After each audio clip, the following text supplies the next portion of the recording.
Bonjour à tous, bienvenue à l'atelier Énéagramme, l'idée sacrée numéro 5. Voilà ce que l'on va aborder aujourd'hui. Il y a une grande incomplétude chez les 9 profils Énéagramme. Voilà. Le mental, au bout d'un moment, tourne en rond. Il a beau acquérir des connaissances, puisque c'est la problématique du 5. Le 5 veut se prémunir du monde extérieur, il en a peur. Il a tendance à poser un regard analytique pour essayer de trouver la solution. Il y a le fantasme d'avoir toutes les connaissances. Je palpe le niveau de connaissance de l'autre en fonction du niveau de connaissance de l'autre.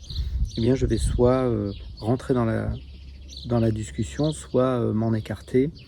Il y a un jardin secret, je ne saurai jamais réellement qui est l'être qui vit avec moi si je vis avec un 5, voilà, avec un mental 5. Alors, si vous découvrez l'énéagramme, c'est toujours pareil. On n'est pas un numéro, voilà, et on peut voir l'énéagramme de manière bien différente. Je dis parfois que l'énéagramme est la découverte dont le mental filtre l'expérience. C'est vrai. Est-ce que le mental est personnel? Il faut croire que non, puisque s'il était personnel, il n'y aurait que moi qui suis de structure 5. Alors, je ne suis pas de structure 5, hein. Le mental n'était pas structuré 5 ici. Donc, et on ne change pas de structure énéagramme, c'est important. Le mental a une vie à faire. Voilà. Peu importe comment vous prenez la problématique, au bout d'un moment, il y a une grande incomplétude. Et si la solution, si ce que cherchait le 5, parce que le 5 cherche quelque chose, si effectivement le 5, ce qu'il recherche, ça se situe au niveau d'une compréhension, d'une connaissance, eh bien ça ferait longtemps qu'il l'aurait trouvé, cette connaissance. Et force est de constater que plus il semble s'approcher de la réponse, et plus il semble finalement s'éloigner de cette réponse, justement, de ce savoir. Donc quand il va mal, il prend les défauts de la structure 7. Donc le 7, on l'appelle parfois l'épicurien, il a tendance à gloutonner tous les plaisirs quand il va mal. Et donc quand il va prendre les défauts du 7, eh bien, il va se gaver littéralement d'informations de plus en plus légères, sans importance. Il va s'isoler et puis il va finir par développer un comportement qui peut à la fois être brillant et à la fois totalement ridicule. J'avais pris pour exemple dans une autre vidéo Serge Gainsbourg, que l'on peut voir comme étant 5L4. Donc je ne vais pas représenter l'énéagramme aujourd'hui, puisque vous l'avez vu, le sujet de cette vidéo c'est l'idée sacrée numéro 5. On pourrait dire que l'énéagramme peut être vu aussi comme un outil spirituel. Effectivement, l'énéagramme permet de décortiquer le mental, de se rendre compte qu'il n'est pas personnel, qu'il n'y a pas de propriétaire à la pensée, les pensées émergent toutes seules. Donc s'il n'y a pas de propriétaire à la pensée, on peut se poser un certain nombre de questions. Quelle est la place du libre arbitre? Qu'est-ce qui est réellement mes valeurs, mes motivations inconscientes? Est-ce qu'elles sont miennes? Est-ce qu'elles sont le lot du plus grand nombre? Qu'est-ce que j'appelle mes valeurs? Est-ce que c'est pas de l'émotionnel non résolu? L'émotionnel est une contraction énergétique, souvent poser une étiquette mentale sur ce que l'on ressent et sans intérêt. Cette contraction énergétique est fuie, bien sûr, par les 9 profils, mais peut-être d'autant plus par certaines structures, et notamment par la structure 5 qui veut tenir à l'écart tout ce qui n'est pas maîtrisé, tout ce qui n'est pas compris, tout ce qui n'est pas, on va dire, rationnel.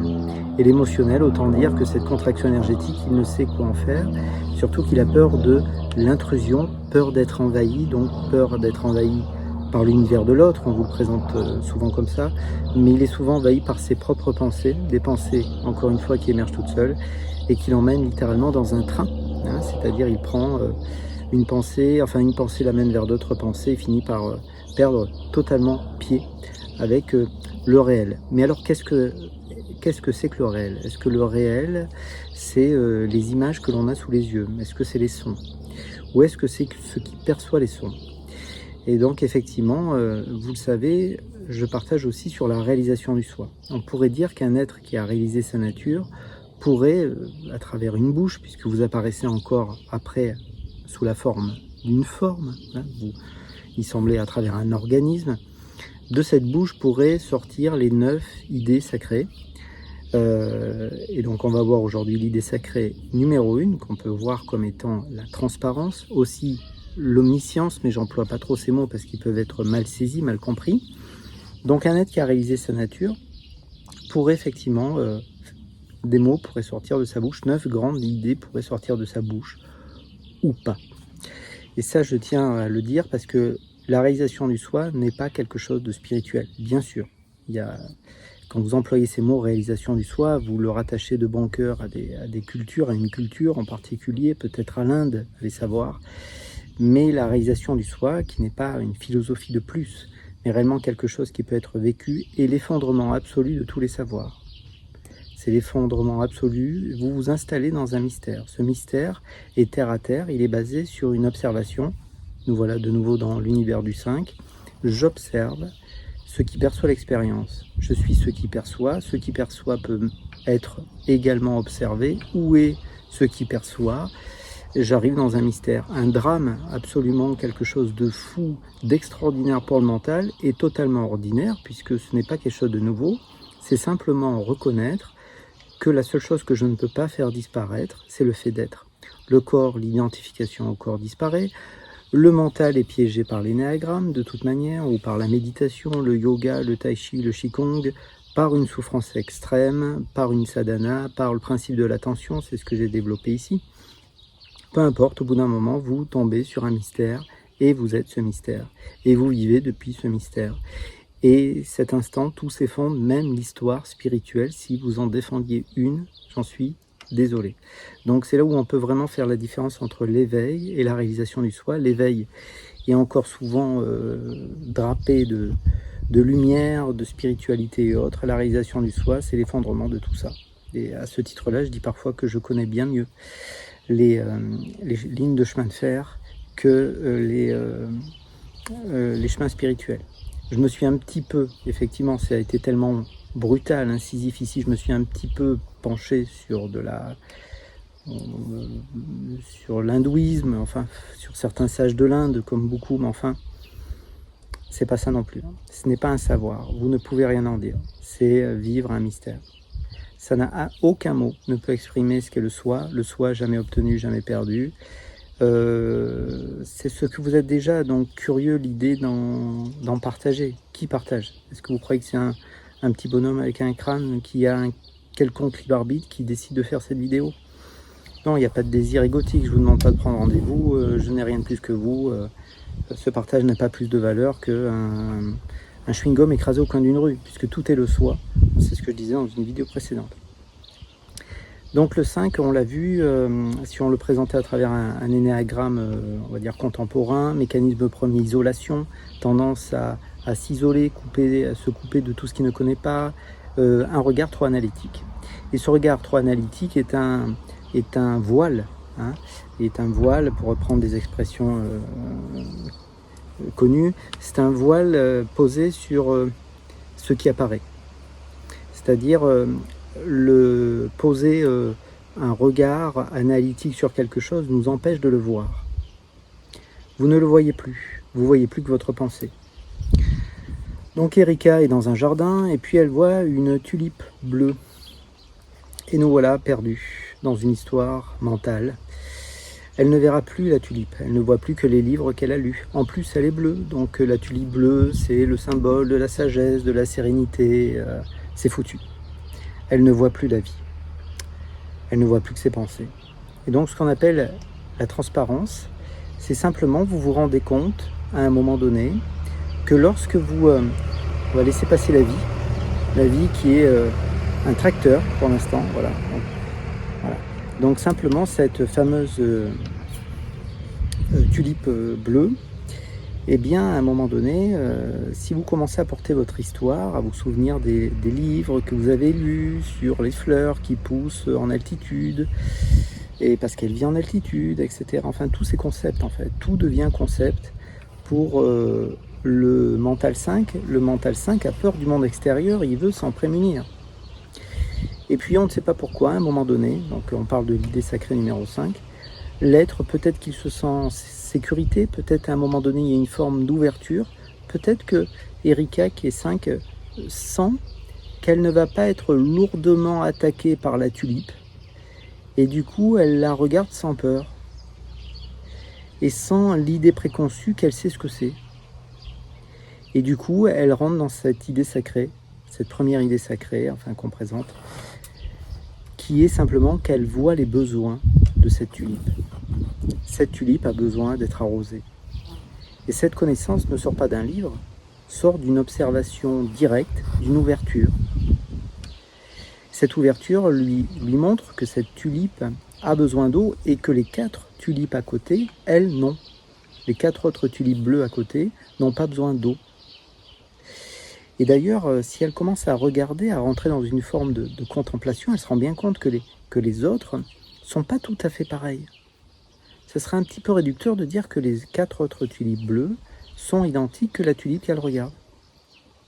Elle rentre dans une autre forme de connaissance, une connaissance directe, intuitive, comme si finalement il y avait plus ce mur de séparation fait de dualité créé par le mental. Elle commence à regarder comme s'il y avait une forme de transparence. Un mur s'effondre, une séparation s'effondre, elle devient un court instant, un bref instant, cette tulipe bleue.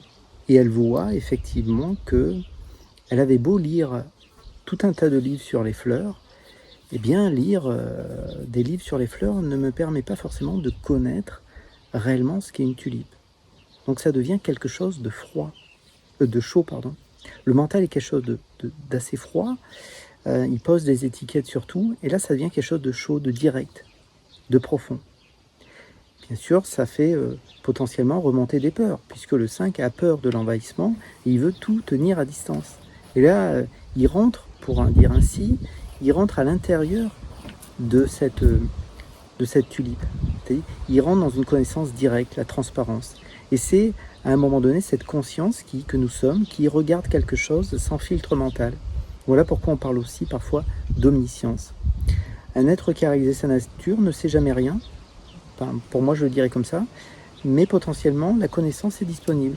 Elle est là, si nécessaire. Et ce n'est pas une connaissance égotique, ce n'est pas quelque chose que vous gardez en mémoire. C'est quelque chose qui est disponible sur l'instant. Cette transparence, le fait d'être tout simplement sans filtre. Et donc le 5 porte en lui cette connaissance directe. Nous portons la conscience de toute manière, porte en elle les 9 idées sacrées.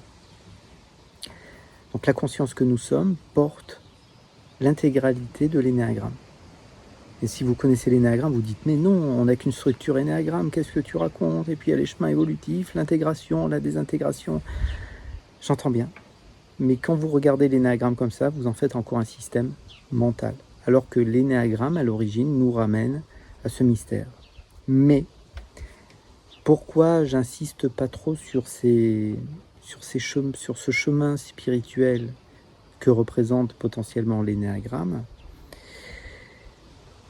que l'énéagramme nous offre, pour dire ainsi, c'est parce que l'ego est malin et que l'ego veut s'infiltrer partout. Et donc, beaucoup d'êtres sont des grands éveillés sur le papier, et finalement, qu'est-ce qui est vécu au quotidien? Donc moi, je vous le dis de bon cœur, cette vidéo n'a pas de valeur. La seule valeur, c'est celle que vous expérimentez au quotidien. Donc ça, c'est quelque chose d'important. Prendre le temps d'observer les choses, de regarder où je suis.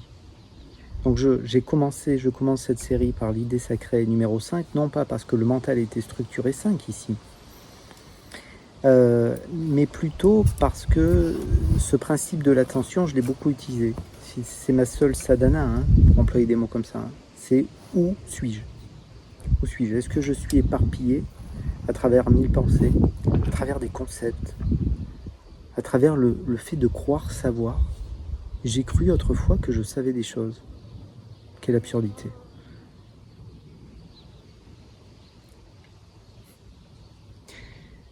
Donc on est souvent trop intelligent, trop dans le savoir analytique pour s'autoriser à regarder les choses avec un regard neuf, comme si on ne les connaissait pas.